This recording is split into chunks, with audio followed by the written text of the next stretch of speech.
For celebrating Act 2, I am Dr. Scott MacAdam, chiropractor for over 27 years. And one of the things I can tell you with absolute confidence, with seeing all those patients, and for my own life, being 54 right now, is stretching is one of the simplest, easiest, and probably one of the most important things that someone can do as they get into their later years, just to create an overall wellness in your life. It's absolutely doable, and you just have to make it a discipline in your life to do it. Each decade, as we get older, muscles tend to just get tighter and tighter. They tend to get more scar tissue, they get less elastic. And when you're in your 20s, if you remember back then, you didn't really have to think about it. You could go do whatever you want to do, any sport, and the next day you're back to your old self and you're doing whatever you want to do. Now, as you get into your 40s, at least for me, when I hit my 30s, I could pretty much do the same thing. I got to my 40s, and then I started noticing I couldn't do anything I wanted to do right away without practicing first or working out for it. I couldn't just go play a baseball game when I haven't played baseball for 10 years and not pay a price the next day, at least for a few days, feeling sore. I got in my 50s, and I absolutely had to start making decisions on what I chose to do and what I chose not to do based on where I was with my physical health and where I was with the ability of my muscles to be able to perform that. And I had to make decisions on where I was going to maybe not throw a football or a baseball with my son, and where I could, because I knew the risk of injury was much higher.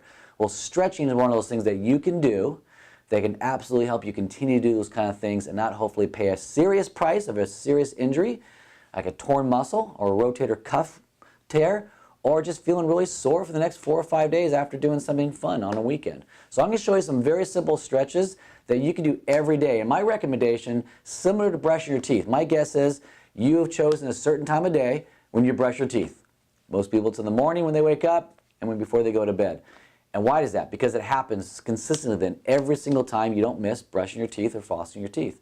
Well, same thing with stretches. If you find a time of day that is absolutely specific to when you're going to decide to stretch, it will happen.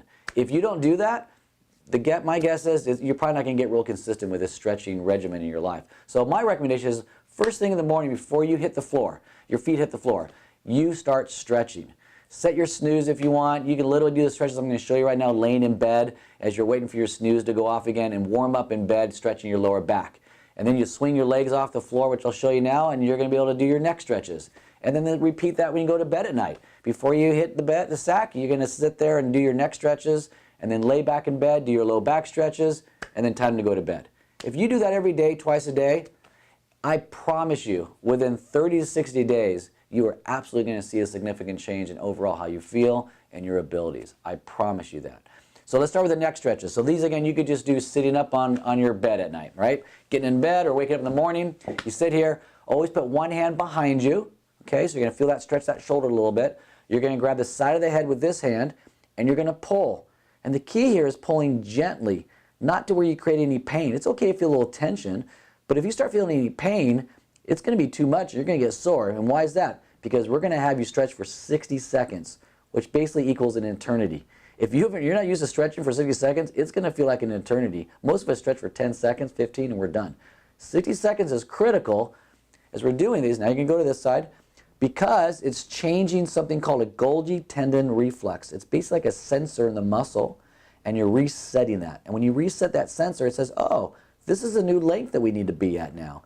And if you do this for 60 seconds, you start resetting that sensor. So those are the two side ones. Right here, switch arms, right here.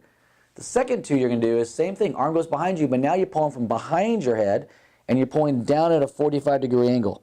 Real simple, just like that. Coming across your body, 45, kind of like your nose going towards your armpit. 1 minute. Remember, each one's 1 minute. And then you can go this way. Okay, 1 minute. But no pain, just nice, easy tension so you feel the stretch, but don't create pain because you will get sore. You can absolutely get sore from overstretching, especially if you can do it for 60 seconds. Now, as you get more advanced and you feel like, hey, that minute's not enough time, go longer. I'll go to the gym and literally do some of these stretches and push my low back, and I'll sit there for 5 minutes on one side just feeling that stretch. It's okay to go longer, but just don't go harder.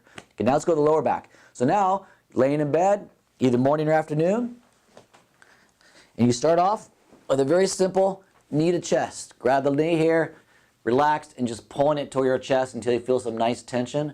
And again, you hold this one leg for 1 minute. And then you can do this leg, 1 minute. And then do both together, 1 minute. You can rock back and forth a little bit if you want, but just 1 minute. So there's 3 minutes right there for that one. Then you're going to do this stretch where you got one leg here, crossed over, hand behind you, support yourself. Again, you can still do this in bed. Elbow goes on the knee. Big breath in, blow it out, and twist. And find that point of tension. Now you might stop pretty quickly because you're tight. Feel the muscle give, tighten up a little bit. Big breath in, then you might be able to go a little bit further. You know, kind of go with your body and let it what it's allowing you to do. But you keep challenging it. You can go further if you want, but don't go to where you start getting spasms or pain. Like right here, I start to feel a little spasm come my lower back, so I'm going to back off a little bit. And that's it. You just listen to your body is the key. Don't fight it. And then you switch. Come over here. Blow it out and just twist. And again, I'm kind of pushing off this leg right here to help out. My back arm is just supporting me. And I'm just pushing. Go like that. Boom. There's my low back stretches. How tough is that, right? Actually, I forgot there's one more. So then we're going to do another one. This is actually my favorite, so I don't want to forget this one. This one you're going to lay like this, and you're going to pull that leg over. Your head goes the opposite way, arms here, and with using this hand, you're pulling down. So it's almost like wringing a towel out. Now don't let your shoulders come up. Don't rotate your upper body. Keep your upper body flat. That's why you want this arm over here. And just pull. 1 minute. Again, this is the one I'll do at the gym for like 5 minutes because it feels so good. And then head goes this way, arm here. Keep the shoulders flat. Pull. And you should be feeling it right all through here. Boom. Okay?